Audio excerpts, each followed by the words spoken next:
Welcome to The Power of Story, business lessons from life's challenges. This is Rose Jones. Welcome to my LinkedIn Live series. Today, we're going to be going beyond the boardroom to share a story that matters to life and to business. And I wanted to start this series with a story from my own journey. This is a story of finding the thing that you're most afraid of and doing it anyway. See, for years, I was afraid of writing. When I was a child, the one thing I wanted to do, well, two things. I wanted to be a teacher and I wanted to be a writer. And I became a business coach eventually. So that's sort of like teaching sometimes. And then writing, I wanted to do it from the age of, well, for all my life. And it wasn't until very recently, until 2019, that I actually got the inspiration to write my first book. Because when I tried earlier in my life, I just kept getting rejected. So I gave up. It wasn't good enough. I was afraid of judgment, rejection, all that stuff. So I gave it up. But in 2019, my mother died. And when I was reflecting on her story, I had the inspiration to write a book, my first novel, which was published in 2022 by Kingfisher Publishing. In the inspiration came, so my mother died in 2019, my elder sister had died in 2015. And when I was reflecting deeply on my mother's life, I was remembering how she had been a victim and a survivor of domestic abuse throughout her life. And my elder sister had systematically, unconsciously, seemed to copy all of the unhelpful life choices that my mother had made. And so I was inspired to write this book, which I intended it to be the story of, to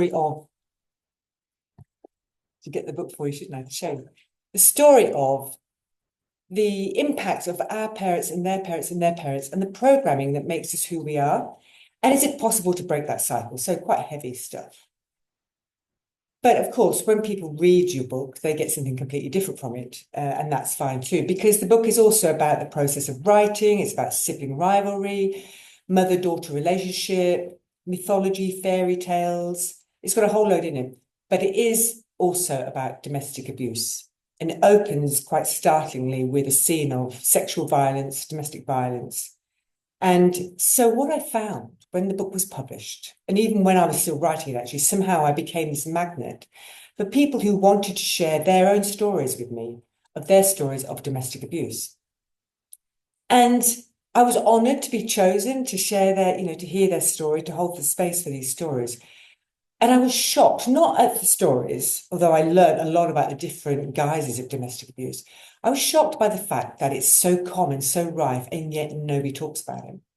That's what I found really shocking, because it's everywhere. Since then I've come to hear it described as a national emergency, as the biggest threat to our society. And so I sort of released this thing out there that was attracting these stories. I was shocked at the nobody speaking out about them. But then the final trigger was I managed to secure a book launching event with a wonderful bookshop in Leeds. And I loved the evening, I loved being on stage, people would buy my book, I was signing my book, it was great. And my publisher had said that you need to think of this as a year of book launch, not just a one-off event. So because I loved that so much, I started going out to other bookshops to ask if they could host a book signing evening for me. And there was this one bookshop in North Yorkshire that I went to, and I rang them up and they sent me the email address of the owner. And she came back to me and she said, congratulations on becoming a published author. It's no mean feat. But she said, I don't think your book is for our readers. Now, I don't think she'd read the book. I think she just flicked through the first few pages on Amazon. And because, as I said, it's quite a startling beginning to the book, I think it might trigger something for her. But her response triggered something for me, because all I was getting was all these stories. I knew nobody was talking about it, and yet her comment suggested that she wanted to stop people reading this book as well. And so I thought, it was just one of those moments, you get. I just thought, I'm done with bookshops. Now, please carry on stocking and selling my book, please. But I'm not going to go and ask you to put on an event for me anymore, because this needs to be bigger than that. I'm going to put on a conference. It's going to be called Let's Talk Domestic Abuse. And that was in 2022 in York. And I'm not the expert, so I brought in experts to talk about the issue. I brought in people with stories to share about their lived experience, and it was such a powerful event. It was so powerful, very emotional, but so positive and inspirational too. And I decided I'm going to do another one next year. So this was in 2023. I did another one in Leeds, but this time, and this again is part of the story, I decided it needed to be aligned with my business. I'm a business coach, so it needed to be aligned with business. And so I aimed it at the target for this. I invited businesses along because during this time I was learning all these horrendous statistics about domestic abuse. Did you know 1 in 3 women, probably more because it's so underreported, 1 in 3 women experience some form of domestic abuse. 1 in 7 men, so it's 1 in 5 people experience some form of domestic abuse.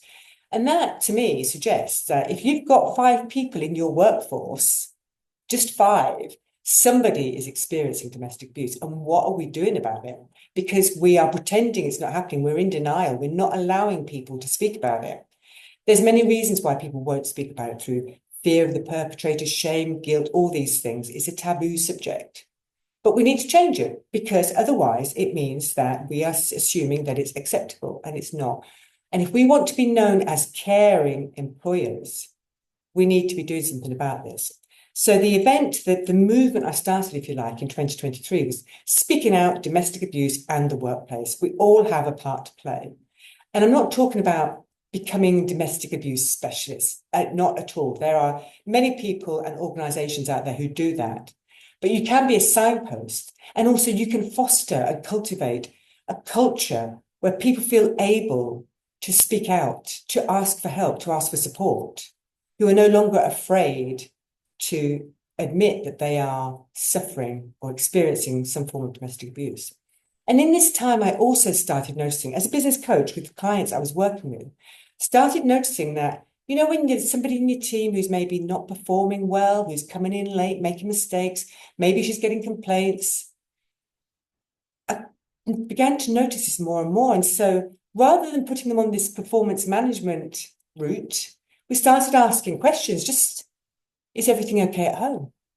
And showing that we cared. Is everything okay at home? And opening up the conversation to allow people to tell us that they were experiencing domestic abuse, serious coercive control. It's not just about violence. It's about psychological abuse, economic abuse, coercive control that has devastating impacts on people's mental health.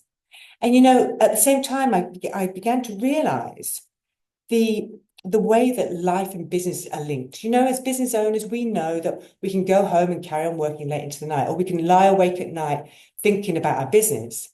But the same goes for our team, our people. Their personal lives are linked with their work life. You cannot stop your personal life impinging on your work life. You bring your worries, your mental health problems to the workplace. And it's not about bringing in a mental health first aider and ticking a box to say you've done that. We need to dig deeper than this. And so after that conference last year, I decided I'd do it again. And this time it's in Scarborough Rugby Club on the 23rd of October. October is Domestic Violence Awareness Month, although we need to be aware of this all the time. The event is aimed at employers, but anybody can come, anybody who's interested in learning more about how they can help their colleagues, their friends, their relatives, even themselves, because sometimes we don't even know we are experiencing domestic abuse. Maybe as a child, you were brought up in a family, in an environment where domestic abuse was all you knew. You didn't think of it as that because it wasn't labelled that, nobody talked about it, but then you go straight into an adult life of the same experience because that's all you know. And maybe you've grown up to become a victim of domestic abuse. Maybe you've grown up to be a perpetrator of domestic abuse. But we need to break this cycle. We need to break the cycle. This is what my book is sort of hinting at. But then now I've turned it into a business issue, and we've all got our part to play.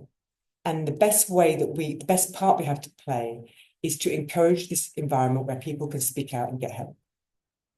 And, last year I worked with IDAS, the Independent Domestic Abuse Services charity, to come up with the business charter for domestic abuse that has 5 elements in it. It's not difficult to not difficult to implement. So I'm urging businesses to sign up to this charter and implement it.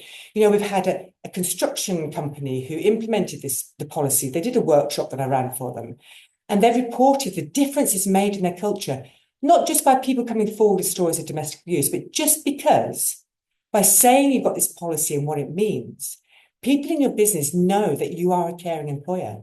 They've even used it or been able to use it as a recruitment tool because, get this, the number one reason why people want to work with you is because of your culture. The number one reason people will leave is because of your culture. So we need to be getting better at caring, really caring for our employees. And when people tell me they're not interested in this or they're too busy, that's not good enough.